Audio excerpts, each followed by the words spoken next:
Hello, hello, hello, and welcome to another episode of Break the Cycle with me, your host, Joshua Smith. I hope everyone's having a wonderful Friday. I know I certainly am. Let's start off with some sponsors. Of course, we have Lorenzotti.coffee for all your delicious Italian coffee needs delivered directly to your door, bringing the taste of Italy home. And TopLobster.com, the man, the myth, the legend, for all your graphic design needs. Please use BTC at checkout for both of those things to get a 10% discount. And, of course, AnthemPlanning.com for all your emergency and crisis planning needs. They're great people. Use them when you can. Today we got a great show. We have, he is a rapper. He is a fitness coach. He's an amazing online personality. His name is Zuby. How are we doing today, sir? Always good, man. Blessed and highly favored. How are you? Good to see you, man. Hey, so I've been following you for a while on Twitter, and you're definitely one of my favorite follows. But I don't really know much about your backstory and your origin story. I know that you've moved around quite a bit. Can you tell us, like, how you got to where you are as far as, like, being a big name in Liberty?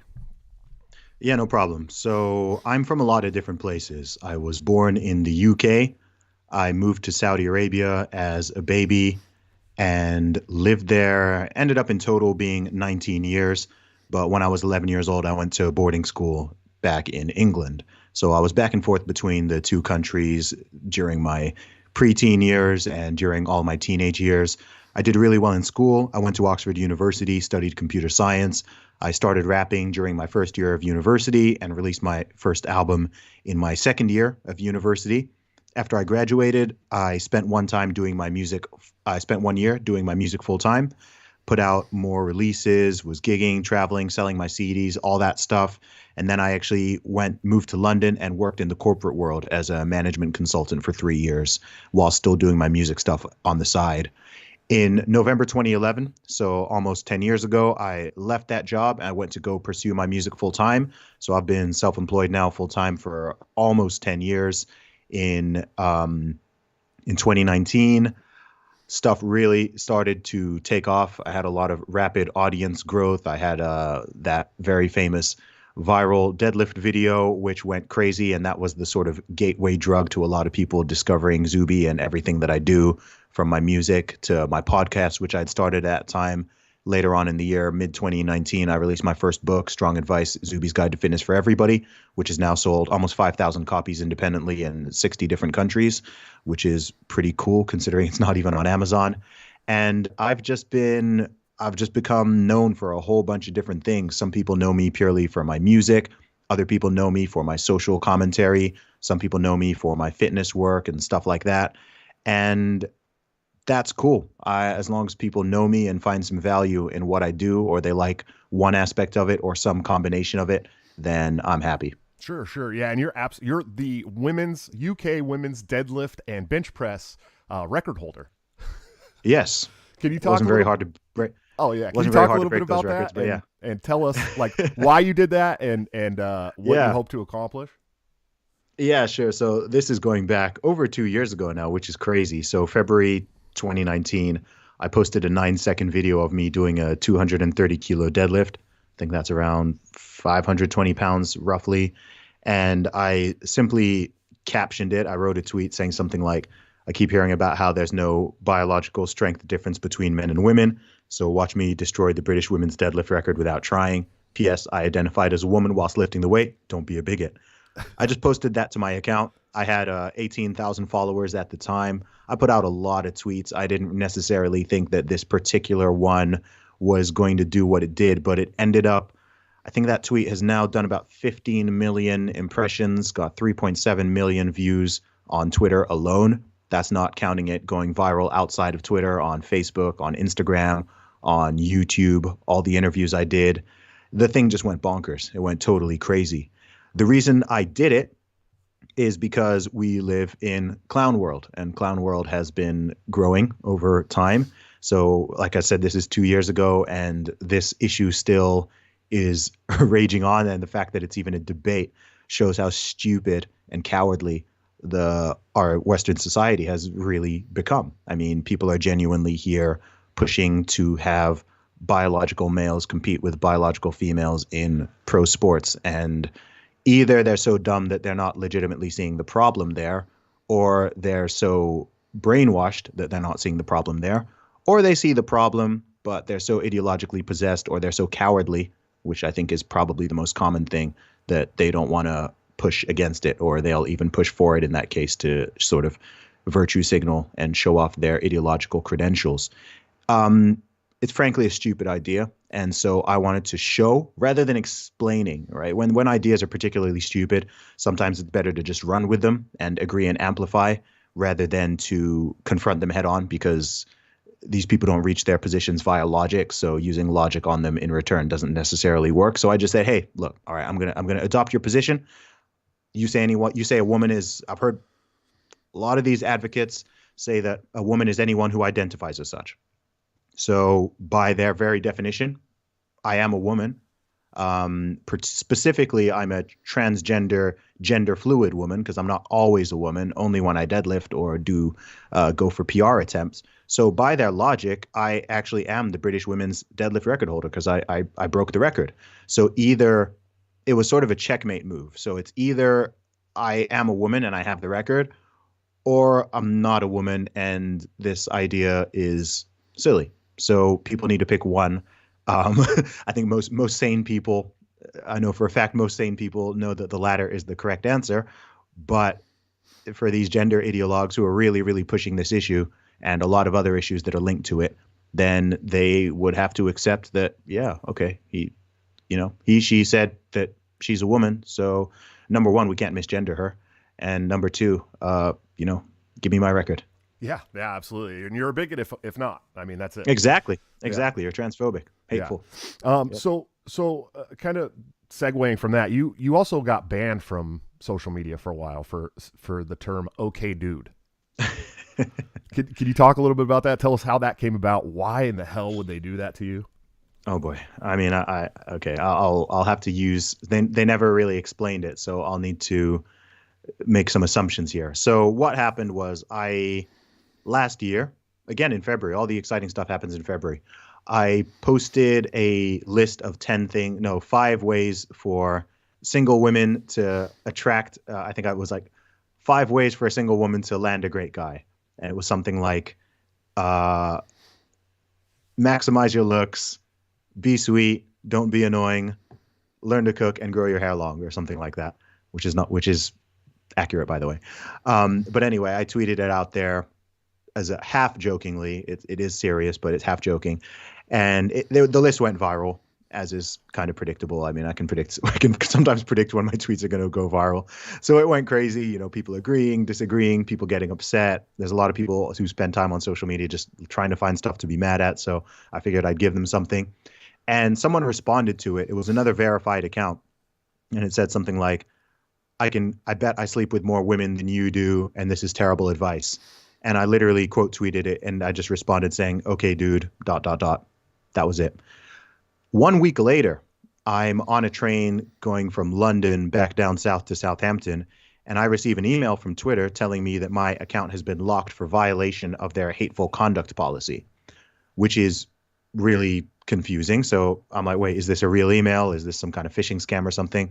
So I go to the email, and it's a legit email from Twitter HQ saying that I violated their hateful conduct policy, which involves not using speech or attacking or insulting people based on their race, their ethnicity, nationality, sexual orientation, religious affiliation, all of these various things. And I'm like, okay, I don't do that. What's going on here? And then I scroll down further, and it says this is the specific tweet which violated our community standards for hateful conduct. And it just says, okay, dude. and I'm like, wait, what? So I'm here confused, because again, this is a week after the incident. So I'm even thinking like, wait, what was the context of that tweet? Like, number one, okay, dude, obviously is not any kind of by no measure could anyone in the world consider that hate speech. But I was just confused, and then I was like, okay. And then I tried to go on my Twitter. I was locked out. I couldn't access it, etc. And then I had the option to make an appeal. So if you haven't committed a crime, I don't recommend that you admit to a crime. So I thought, okay, maybe this is just some mistake. It got flagged up in their algorithm or whatever. So let me make an appeal. I made an appeal. I get a response back in about 24 hours saying that my appeal has been declined after manual review and that they uphold that my OK Dude tweet did in fact violate their hateful conduct policy. So if I wanted to get my Twitter account back, I had to delete the so-called offending tweet. And so obviously I'm bewildered at this point. I'm just like, wait, what? It's funny on one hand, but it's also sort of chilling and very freaky. And at the same time, I can still see what's going on Twitter. So I saw that hashtag OKDude and hashtag Free Zuby were both trending on Twitter. So shout out to the thousands of people who actually got that trending. And anyway, I ended up deleting the tweet. The next tweet I posted was me dancing wearing a T-shirt saying "Okay, dude," and that video itself got 500,000 views. And so I decided to start selling "Okay, dude" T-shirts. It ended up becoming my best-selling T-shirt of all time. And then I did OK Dude hats, and then I made a song called OK Dude, and then I shot a music video for the song OK Dude. So it ended up creating a 5-figure business for me, this whole OK Dude saga, and it led to way more people even discovering me. So that's the story behind it. In terms of why it happened, I assume, I didn't even know this at the time, but the person I responded to was a transgender person. And I can only assume that dude is a gender neutral term, by the way. Oh, sure. But Yeah, I can only assume that they characterized this as some form of misgendering by me saying, okay, dude, as in meaning, yeah, whatever, in response to someone claiming that they sleep with more women than me, which is also not the kind of thing a woman would typically brag about. And it's a weird thing to brag about anyway. But that is what happened. So that's it. When I tell people about it, oftentimes people are like, wait, that doesn't make sense. There must have been something else. Are you sure you didn't say anything else? I'm like, dude, that was it. Yeah. I just said dude again. Sorry. I definitely I agree that it's a gender neutral term. It's something that my mother and I call each other, all the time. It always has been. And even if not, it's still not any form of hate speech. Like if that's the bar, if saying dude to somebody, whether they're male or female or whatever, is the boundary of hate speech, then yeah, we're in trouble. Yeah, I agree But fully. And it ended up working in my favor. Well, and then that's the song "Okay, Dude." I mean, was that your biggest song so far? I mean, it had to have been. One of them. I saw that it had a ton of views. I've seen the video a few times. It's a good song too. I mean, you're really good at what you do, man. So getting into the rap stuff a little bit, when did you decide that you wanted to be a rapper? What influenced you to get there? Sure. So I've been a hip hop fan since I was maybe about 12 years old. I got into hip hop primarily when I went to boarding school. Prior to that, I listened to a little bit because I have 2 older brothers and they used to listen to a lot of hip hop. So I heard some of it sort of coming from them, and then I got into it myself as an individual when I was around 12 years old. Funnily enough, as a younger child, I wasn't really into music at all. I did play piano, but I didn't listen to music in general. So it's kind of funny that I ended up becoming a professional musician. So I became a hip hop fan, was a big hip hop fan throughout my teens, but it wasn't until I got to university that I actually started rapping. So one of my friends had a recording studio, just a very basic studio set up in his dorm room.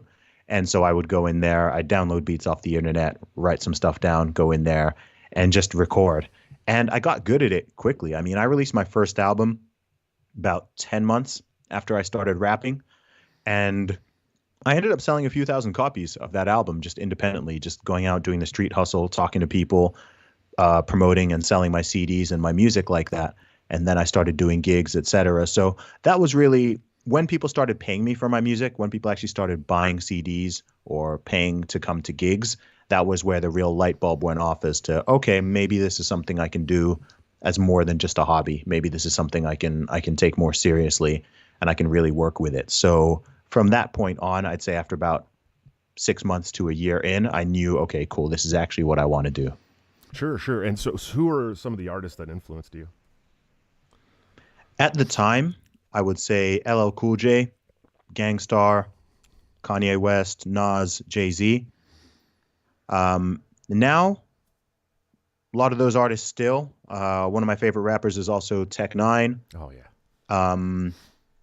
I like a lot of people, though. I mean, I like a lot of artists. I could probably do a top 10, but there are 100 plus different rappers that I do listen to. Sure. And as you go on, you create your own style as well. So I've just sort of honed and mastered my own style. A lot of people like it. Some people don't like it, but that is fine. That is music. That is art. That's even just being a human being. Not everybody likes everything. People have different tastes. People like different genres.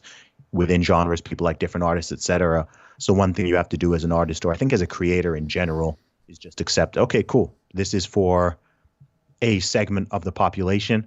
There's no artist who absolutely everybody in the world likes or appreciates, not even close to it. So artists and creatives should not expect everybody to like their stuff. And that's totally fine. You don't need 100% of the world's population to like what you do or to patronize you in order for you to be successful. So I just make the music that I enjoy. I make music for my fans. I make music for myself. I make music that's real to me and genuinely what I'm about and what I believe in. And it works for me. Sure. Yeah, absolutely. I'd say, your music's definitely a little different than some other hip hop that you've listened to. It's got some UK style to it sometimes, for sure, with the bars, but it's also got a little American vibe to it sometimes too. So it's really cool. And speaking of America, you've been talking quite a bit about moving out of the UK, and you've been staunchly against these lockdowns. Yes. Pretty anti-V word, I would say, at least choice for the V word. Choice for the V word, exactly. Yeah, simple as that. Yeah, I mean, you're living in a pretty tyrannical place. We all, us watching over from America, where it's been very tyrannical. We're looking at UK going, holy shit, same with Canada. What's it been like for you over there, man, during this last year? Yeah, it's been weird, and it's varied quite a lot. So today they just had the second stage of the lockdown loosening. So I believe that from today, they've reopened indoor dining, and majority of indoor businesses can now conduct business indoors again. They opened the gyms and outdoor dining and stuff like that about a month ago. So they're sort of doing like every 4 to 5 weeks, there's more reopening. So if you were to ask me that question about 5 weeks ago, that was sort of when it had reached its sort of peak of just everything, most things being shut down, the weather being terrible, everything just being miserable. The gyms haven't been closed for 4 months, all that. So it's been weird. The lockdowns have gone on for way, way, way too long. I mean, like you said, I opposed them from the beginning. So it's bizarre to me when I'm talking to people and they're like, oh, I still think it's a bit too early. I'm like, dude, this should never happen to begin with.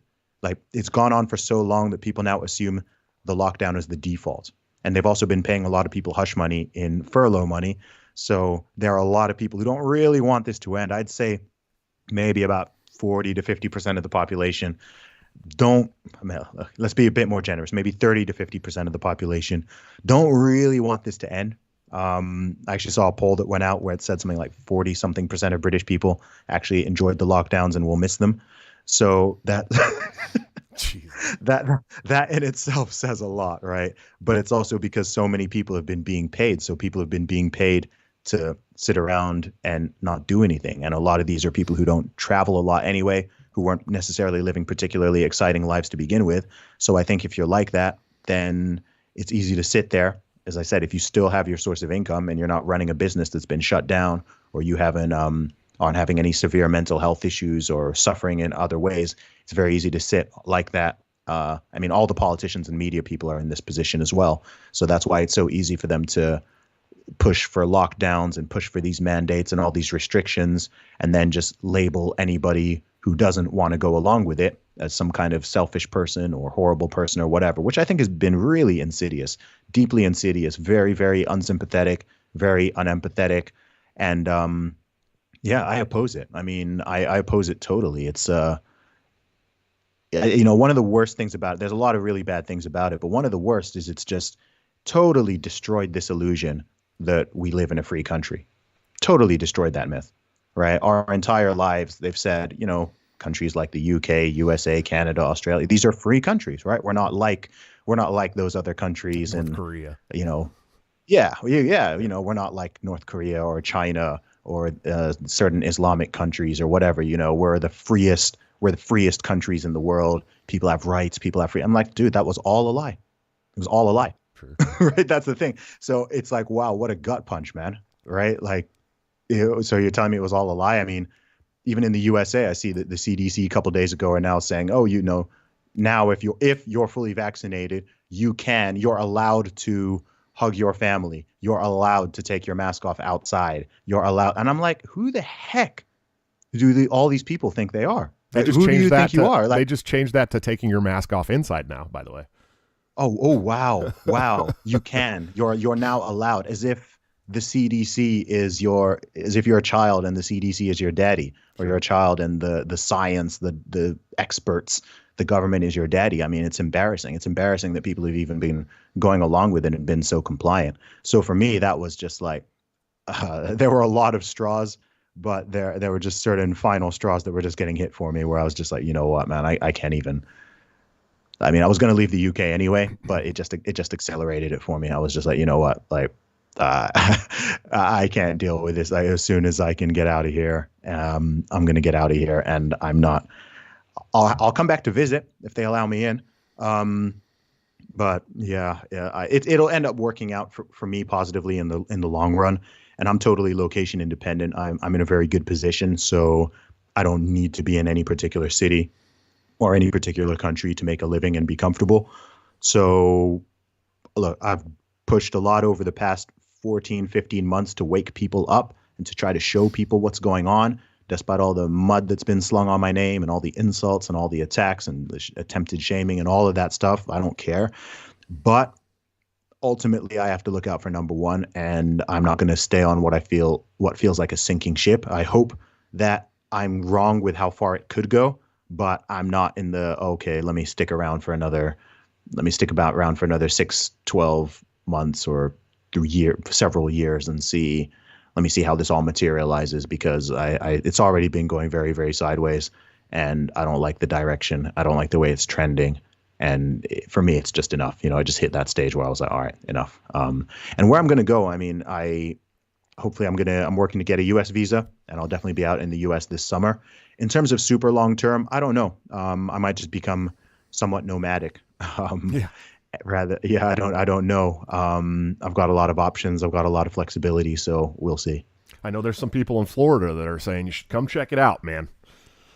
Yeah, man. Texas. If I go to the States, it's going to be Texas, Florida, Georgia, or Tennessee. Nice. Probably Texas or Florida are the top two. Tennessee, I do also like Tennessee, and I do also like Georgia as well. So I'm not going to a blue state. Definitely not going to like a blue city in a blue state. That would be even worse.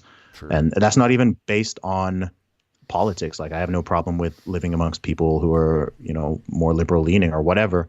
But when we've just seen how that manifests, right? Like, it's you're looking at the different states. I mean, I'm seeing in some places that they're just extending the lockdowns further and they're tightening the restrictions. And then you've got places with no restrictions at all. Florida has been pretty much open for the whole past year, while the rest of the world is freaking out and losing their marbles. I think it looks like Florida is just looking at everyone else like, what are you guys doing? Chill out. And they haven't even had a higher death rate than most other places or anything like that. So it's so bizarre. I mean, here in the UK, nobody talks about Texas. Nobody talks about Georgia. Nobody talks about Florida. Nobody talks about the places that didn't have all these draconian measures and are doing fine. In the UK, literally in the UK, people are afraid of what's going on in India, despite the fact that over 90% of the UK's elderly population is now vaccinated. The numbers of daily deaths are literally in the single digits in a 65 million population country. And there are still people who think that the reopening is too soon. I'm like, it's Stockholm syndrome.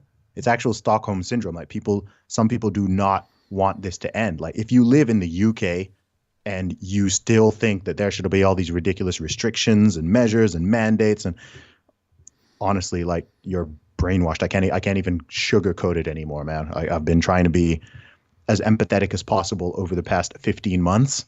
And I'm just at a level, I'm like, look, people still don't get it. Like, you're just a lost cause. Like, this is insane. And if you're going to butt India India has a far lower death rate than both the UK and USA as well. It's just that they've got 1.4 billion people. So, of course, in terms of total numbers of hospitalizations and deaths, they're going to have more. But the actual rate is far lower than the UK.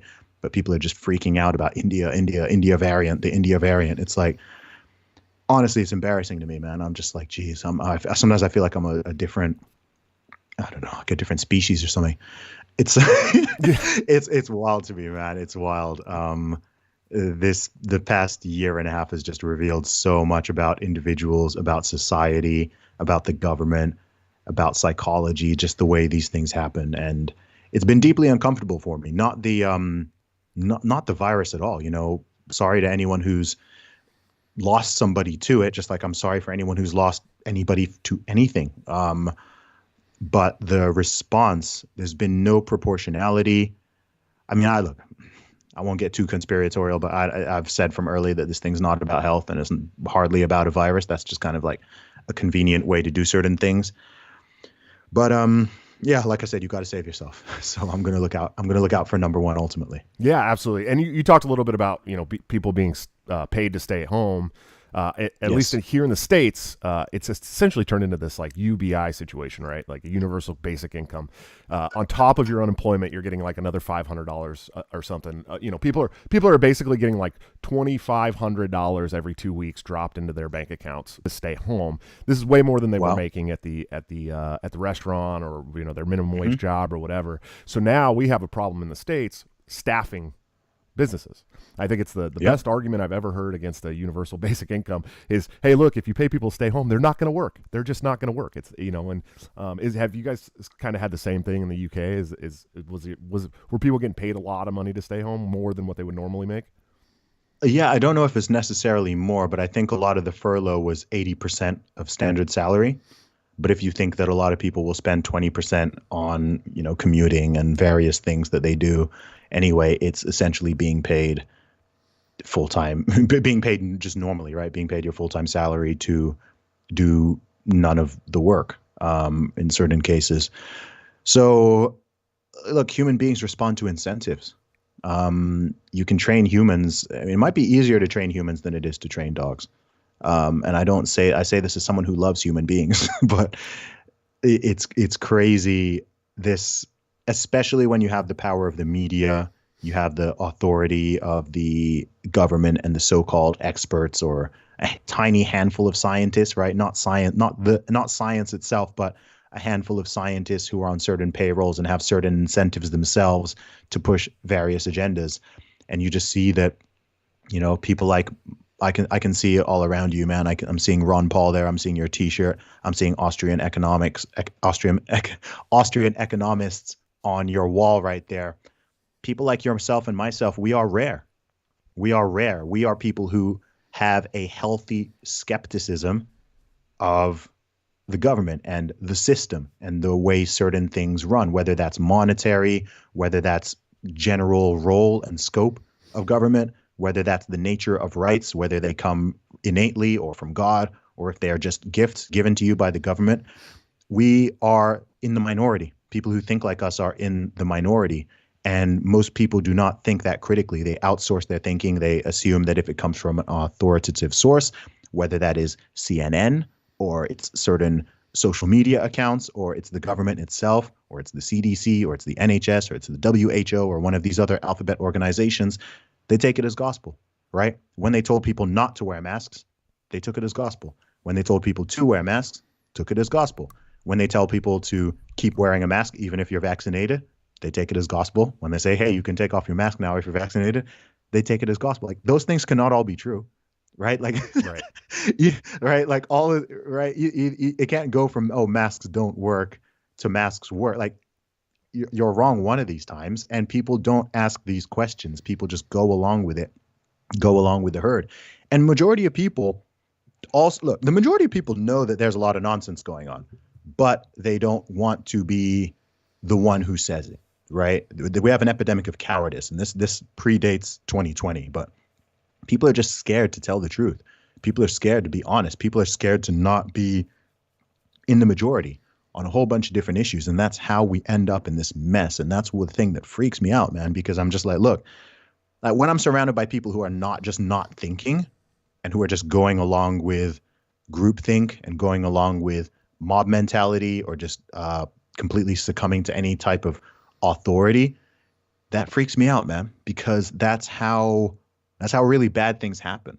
right? Blind compliance, just authoritarianism, groupthink, attacking members of the so-called out group, etc. All these things are they have historically, globally, they have really bad precedents. And then when they're pushing ideas, a year ago, people were calling those who talked about so-called vaccine passports or freedom passes. People were saying, oh, that's a conspiracy theory. Like, that's never going to happen. They won't do this, whatever. And now they're just openly talking about it. And now the same people who were calling it a conspiracy are like, yeah, that's a really good idea. We should do that. We should be able to segregate people who are not vaccinated from those who are, et cetera, which is even more insane when you think for 2 seconds and you realize, okay, well, if you are vaxxed and that protects you, why are you concerned about whether or not someone has it? Right? It doesn't even make sense. And no one ever even tries to explain it. They're just like, oh, just science, shut up, you're selfish, whatever. And I'm just like, you people are not thinking. I don't like to be derogatory towards people. I don't like to call people sheep. But I'm just like, you're just being a sheep. Like you're not thinking it. What you're saying doesn't even make sense. Right? If I'm immune from some disease and I'm immune, cool. I did what I want. Like I'm not anti.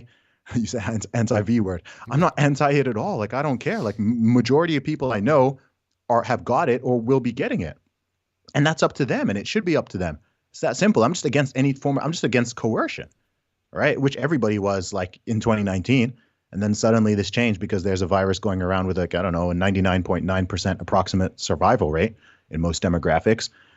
And it's insane, that we've just witnessed a mass brainwashing. We're living through like a huge psyop, a huge social conditioning experiment. And it's really disturbing. And the fact that it's happening all over the world makes it even more disturbing because it's not even just like, oh, okay, the UK's gone crazy, but everywhere else is normal. It's just like, man, you talk to people in different states, different cities, different nations, everywhere. There's like a tiny pockets of sanity. And everywhere else, it's just like, oh my gosh, man! Like you talk to someone in Ireland, and they're telling you. You talk to someone in Canada. You talk to someone in Czech Republic, in the Netherlands, in Germany, whatever. It's the same thing everywhere. And I'm just like, this is freaking scary, man. This is so scary. And imagine if they could do this here. Imagine if they had a virus with even a 1% death rate, let alone like 5% or 10% or 20%. Good grief! If they can do this with this one, the precedent that has been set is terrifying. Yeah, I like to say the propaganda is working. The propaganda machine is working the way it's supposed to. And who would have thought that Florida would have been the normal one? Mm-hmm. And in Europe, Sweden. Yeah. Who would have thought? Who would have thought? Yeah. So I caught some of your interview with Shane Hazel, who's a good friend of mine from Georgia. He's running for governor of Georgia. He ran for U.S. Senate there. He actually covered the spread in the Senate race and forced a runoff vote there. And you guys got kind of ideological there for a little bit. And so you don't really fashion yourself an anarchist per se. No.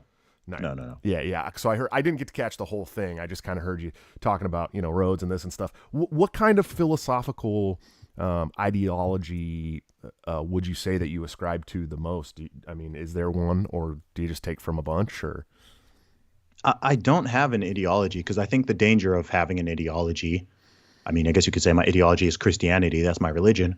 But in terms of political philosophy, I'm not hardline anything, right? I have leanings, right? I'm naturally more conservative leaning and more libertarian leaning, but I'm not like an anarchist is like a thoroughbred, like purist libertarian, essentially, right? Just like a communist. Communist is like a full-blown, sort of like leftist authoritarian or full-blown socialist, right? Someone might have socialist leanings, but they're not like a full-blown communist, right?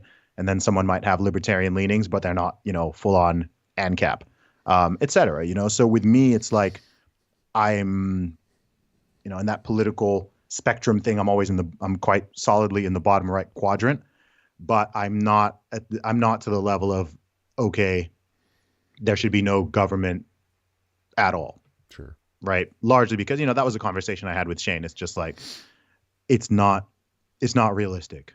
It's not realistic and it's not tenable. And so there's no point to me, I can understand it like philosophically and theoretically for the most part, just like I can understand communism theoretically.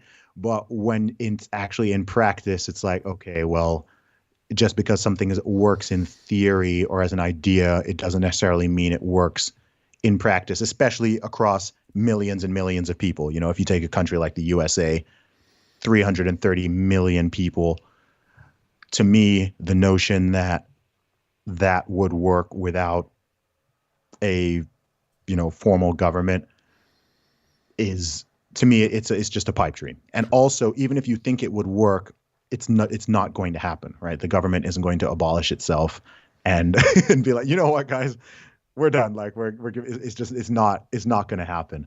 So with me, I think that the role and scope of government should be fairly tightly limited towards what it sort of initially is and was supposed to be.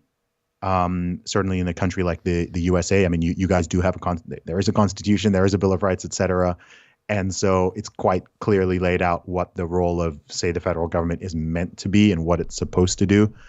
In countries in the UK and in Europe, we don't have a constitution as such. So it's a little bit more random and open to interpretation. And there are a lot of different ideas around that. And over the past 100 years, let alone over the past few centuries, we've seen all different types of governance models and all different scopes and roles of government, et cetera. But with me, I'm just very much, I'm generally pro liberty. I'm pro personal responsibility. I'm pro freedom. I just think, look, you know how to run your life and do things for yourself and your family, et cetera, than anybody else does, let alone the government, let alone a bunch of bureaucrats who don't even know you exist, right? This is the thing, like over this whole past year and a half, people are there acting like the government deeply cares. I'm like, the government doesn't even know you exist, Sure.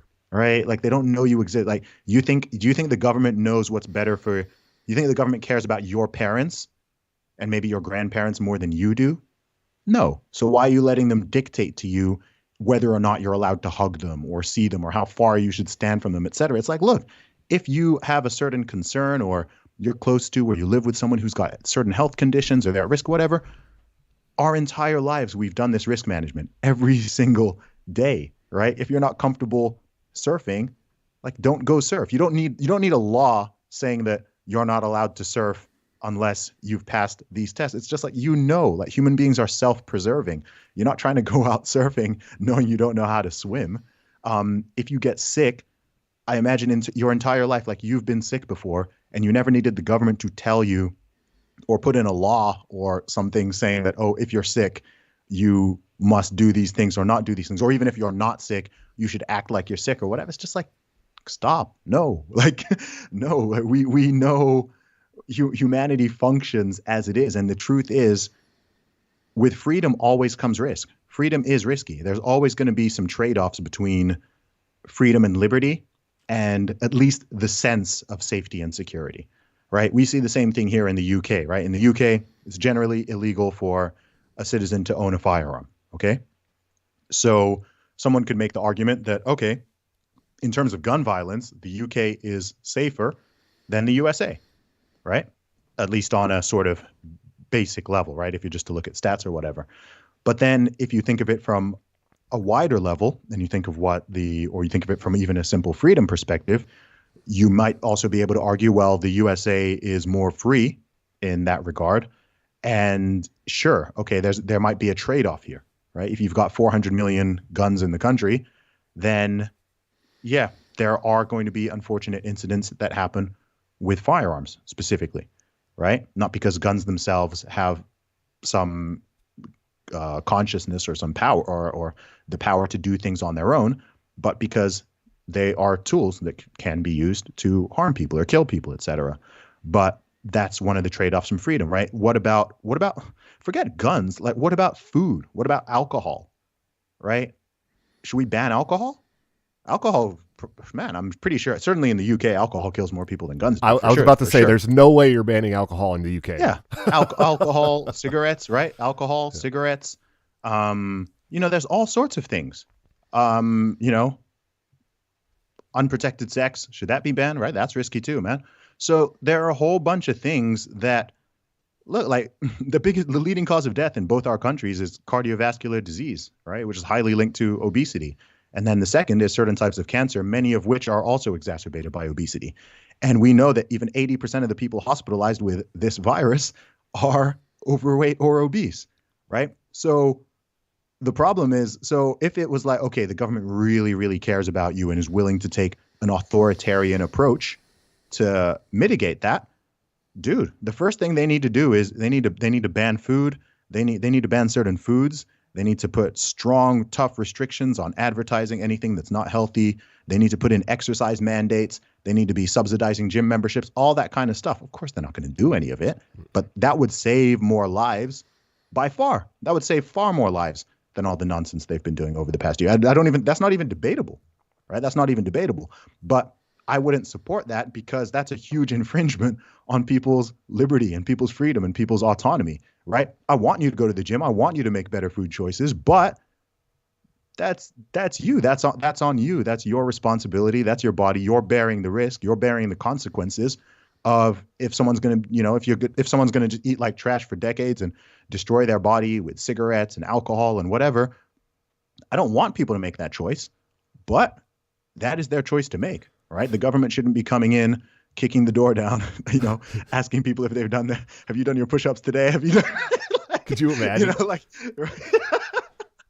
But that's the thing. Like that would actually save more lives. That's the crazy part of it, right? Than people standing 6 feet apart or wearing a mask outside or, meeting in groups of 6 but not in 7 or going outside at 9 p.m. but not at 11 p.m. All this nonsense that they've been doing in all these various countries. I'm like, this is not about health, man. Like, this isn't about health. They don't suddenly start caring about our health.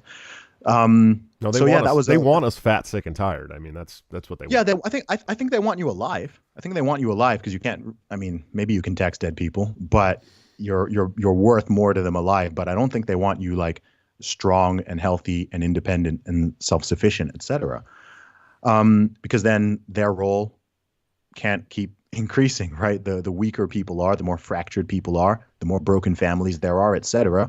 The more the government can come in as daddy government or mommy government and fill in those roles, give you an allowance and give you food and hold your hand and make sure you're safe and take this from you and take that from you. And all you have to do is just do what they say. That's not, I think it's a historical battle, isn't it? It's one of those things that goes on forever. The whole story of human history involves, governments and trying to keep them in scope and various tyrannies. And then you've had revolutions and you've had changing of power and all of this stuff. And so I think one thing I like about the USA, I'd especially say more conservative leaning or libertarian leaning Americans, is they do truly value that freedom and that liberty in a way that vast majority of people in the world do not. Like they still have that streak of just like, no, like the government's not my daddy. These are my rights. And, the government's role is to protect them, not to give them to me. Whereas most people in the UK and in Europe, and I think also probably in Canada, Australia, the mentality is more like my rights come from the government. And if your rights simply come from the government, then of course, you also believe that they can just take them away as they wish. They can just declare an emergency and say, okay, well, you don't have these rights anymore. You can't leave your house anymore because we say so. And people are like, okay, that kind of sucks, but okay. Well, some of those places have lived under monarchy rule for so long, monarchical rule. And then you have Americans who were like, less than 300 years ago, we were like, no, fuck that. We're not doing that anymore. We actually fought a war to be a little more free. And then, we spent the next 200 and some odd years giving it back to the government. So it's so strange, man. It's such a strange phenomenon to me. I mean, over the past year, people have been literally advocating to lose their freedoms, right? Like people are literally advocating to lose their freedoms and labeling people who are fighting for their rights. All I've done this past year is I've just been trying to fight for people's rights that they've had their whole lives, right? I'm not anti-mask. I'm not anti-vax. I'm not I'm just like, yo, that's up to you. If you want to wear a mask, I'm not saying, oh no, like we should ban masks or no one should be. What, no. If you want to wear a mask or you feel you need to or whatever, if there's a medicine you want to take or a vaccination you want to take, whatever, God bless you. That's fine. Just don't coerce people. You just don't make laws trying to force people to do these things, right? Like the notion that the government, creates a law that forces you to they infringe upon freedoms and then say, okay, and then use your own freedoms as a carrot for you to behave exactly how they want them to, or even to inject things into your body that only have emergency use approval. I mean, it's crazy to me. I mean, these things should just simply be choices, right? Simply, just like you shouldn't be forced to have a surgery, right? If there's a surgery that you want or that you feel you need, God bless you. You're welcome to have a surgery, right? But imagine if the government came and threatened, you need to have this you must. If you don't have this surgery, you can't go to work, or you can't travel, or you can't attend. You can't enter this area. You can't do this. You can't do that until you go and get this. Like, people would be like, "What? This is insane." But to me, that's what it is. It's all medical. It's medical coercion. It's medical coercion. And and the thing that's more disturbing is the fact that people are even sort of leaning towards relying on that, because I'm like, well, look, human beings are self-preserving, and we all do natural risk calculations. So if you've done the risk calculation for yourself and you've reached your conclusion, then cool, like that's fine. But it makes people who are sort of skeptical even more skeptical, because it's like, well, why are you trying to coerce me to this thing, right? Like, why are they giving out fast food and running $1 million lotteries in various states in the USA to try to get people to take this thing, right? It's just like the logical, rational, scientific explanation should be sufficient, right? That should be sufficient, right? If I feel like, okay, you know what, there's this thing I need and I think it's safe and it's going to reduce my risk of something that I'm worried about, simple. If not, I'm just like, okay, no, like, and that's it. That's it. And the equation is different for everybody. If you're 21 years old and you're in good health versus if you're 80 years old and you've got some underlying diseases, like, those people are they don't have the same risk equation. So why are we acting like everything there is? Why are they trying to push this on children, et cetera? Like, it's really dark to me. That's that the whole thing's just, I think it's very unsettling and dark. The children thing especially bothers me because, we know, and then CDC has admitted that, this thing doesn't affect children like it does, adults. And so why would we push this experimental thing on children who, could have a worse reaction to it than they would the virus? It doesn't make any sense. Exactly. It makes sense if you assume it's not about health. Sure. If you assume it's about money and it's about control and it's about compliance, and it's about, perhaps something more nefarious, then the thing is, that's what I mean. Like, that creates conspiracy theorists. You see what I mean? Because you're like, well, it doesn't make sense from a health perspective. So why are they doing it? And why are they pushing so hard for it? And then you have to come up with other ideas. Are they just trying to sell more things and make more money? Are they trying to control or even enslave the population to some degree? Are they trying to pass through new laws under, various circumstances and sort of take advantage of the situation? You have to start what's the right word? You start speculating, because it's not about health, right? You could say maybe, okay, if you're talking about people who are 60 plus years old, fair enough, right? They're more at risk from it. But when they start pushing on 20-year-olds, 15-year-olds, 12-year-olds, 5-year-olds, like, why are you injecting a 5-year-old with this thing? Like, what? Like, why, right? You can't say, oh, it's for the child's benefit. Because it's not. Mm-mm. Right there are other medicines. There are even other vaccines where you could which have a high impact on children. Like, you don't even do that with the flu. The flu's more likely to kill a child than the Rona. Fact. Right. Medical fact, statistically verifiable fact. If you are under 20 years old, approximately, then if you were to get the flu, the risk of hospitalization and death is greater. And no one has been pushing with the flu jab. People haven't been saying, oh, we need to do this, we need to do that, whatever. And that's existed for much longer. It's been tested more. We know more about it at all. It's FDA approved. It's approved by So I'm just like, what is going on? It's so unsettling. I'm just like, what is this? And who are the parents who are volunteering their children for this? Right? What are you doing? right? Yeah. Oh, oh, you haven't tested it on animals. Oh, here's my child. Like, Right. what are you doing? Yeah, it doesn't It make any. blows my mind. I'm It, just like, what is going on? it is absolutely insane to us too, man. And I just want to say that I think it's hilarious that the entire world has adopted the term jab, because that definitely came from the UK. Yeah, and yeah, and it is and a the UK whole thing. world has adopted it. I mean, everyone in the United States is calling it the jab. I'm like, we've never called it. It's always been shots here. It's a shot. That's so hard. I just thought it was really That's funny. really funny. It's the first time, since the American Revolution where we started adopting UK lingo in the United States. Right?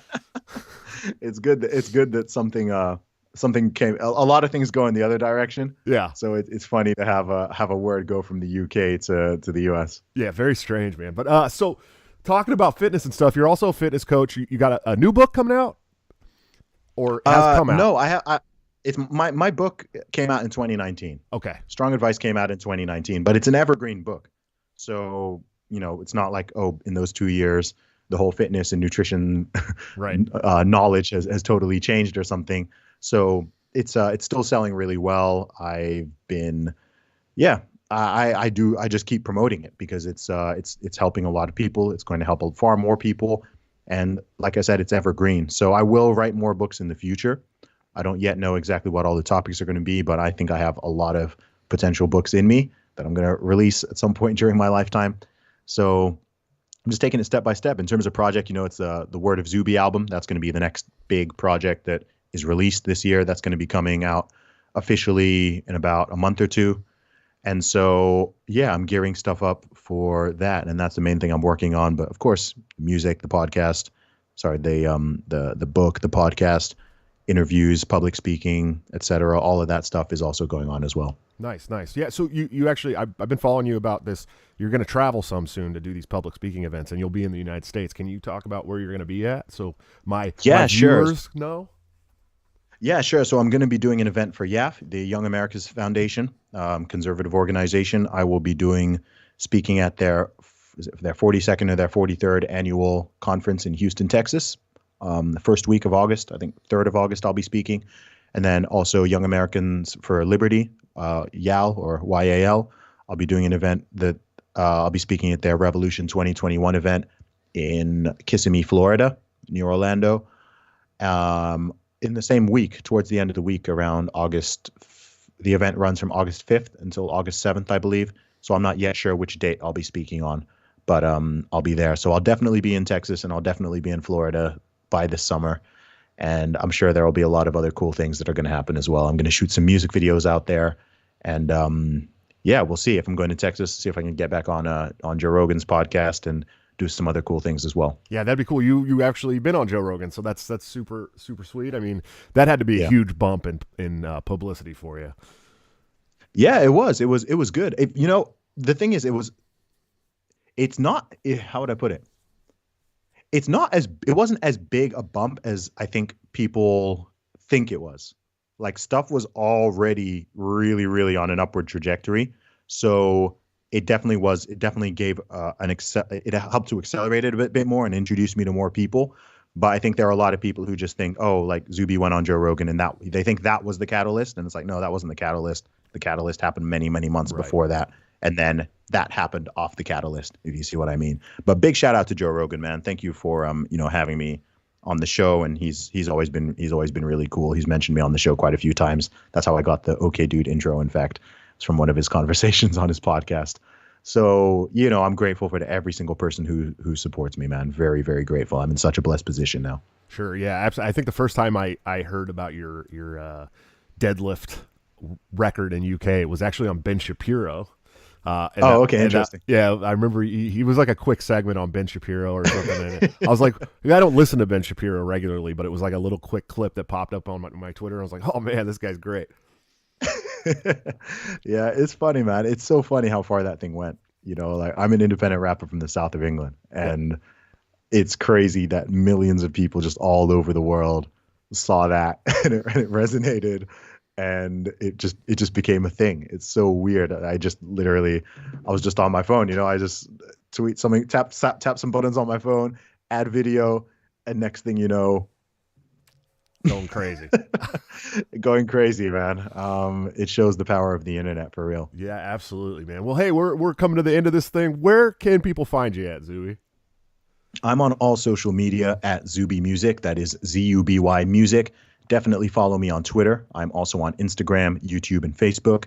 And you can check out my website, teamzuby.com, if you want to get any music, merchandise, or check out my book. Of course, if you want to check out my music or my podcast, just search for Zuby, ZUBY, on any of your favorite music platforms, and you will find me there as well. Awesome, man. Well, hey, I really appreciate you coming on and taking the time with us this morning for me, this afternoon for you. I definitely look forward to what you're going to be putting out. I'm stoked for the new album. Can't wait to hear it. Did you produce a lot of the tracks on there? I don't produce. I wrote all the songs, Just but the songs. I don't produce beats. Okay. Yeah, I don't produce beats. I never have. Okay. Yeah, I was just wondering. I didn't know. Pretty No, stoked that's for all that. good, man. That's all good. Definitely, down the line, when you got the album out and stuff, and maybe you want to come back on, and my platform's a little bigger, we can promote the album some more. Nice one, man. I appreciate it. Hey, absolutely. You have a good one, Zuby. Thank you. You too. Take. All right, guys, another successful episode of Break the Cycle. Thank you guys so much for checking this out. Now, this was pre-recorded so that we could fit the time zones in, so it's not live, but I will be hanging out in the live chat with you guys when it airs on Friday. Definitely check out our sponsors at lorenzotti.coffee for all your delicious Italian coffee needs delivered directly to your door. Bring the taste of Italy home. Use BTC at checkout for a 10% discount. Of course, toplobster.com. My friend, my partner, amazing graphic artist, does all of these thumbnails and shirts and stuff by hand. He also did this great shirt here, Government is the Mafia, masquerading as a human rights organization. Of course, he has a lot of other stuff you can check out. Use BTC at checkout for a 10% discount. And anthemplanning.com, executive producers of the show, wonderful people. Check them out for all of your emergency crisis planning needs for your business, home, personal, whatever it is. They're doing a job that the government sucks at, and they're going to do it better. So make sure you check them out. Next week coming up is going to be a wonderful week for the show. Unfortunately, I did not get the flyer up on the OBS quick enough, but I will tell you guys who I've got coming up. So we will have Dan Smots on the show, I believe Monday or Tuesday. Dan's the one who helped with my outro video. He also runs the System is Down podcast. He did a bunch of the media for the Joe Jorgensen and Spike Cohen campaign. He's an awesome dude. I can't wait to have him on. Wednesday, we'll have Tho Bishop. Tho is from the Mises Institute. He's a wonderful dude. Very, very vocal. You probably know who he is. I'm excited about having him on. And then 527, we're going to have JJ Boogie on. I'm a huge fan of this guy. He's from an amazing group from when I was young called Arrested Development. If you don't remember them, you should go check them out because I'm sure you've heard their songs probably on MTV when you're staying home sick when you were young. I am so super stoked for this. But anyways, that is it for today. I will see you guys. You're seeing this on Friday, so I will see you on Tuesday at the earliest. But until then, don't forget to break the cycle.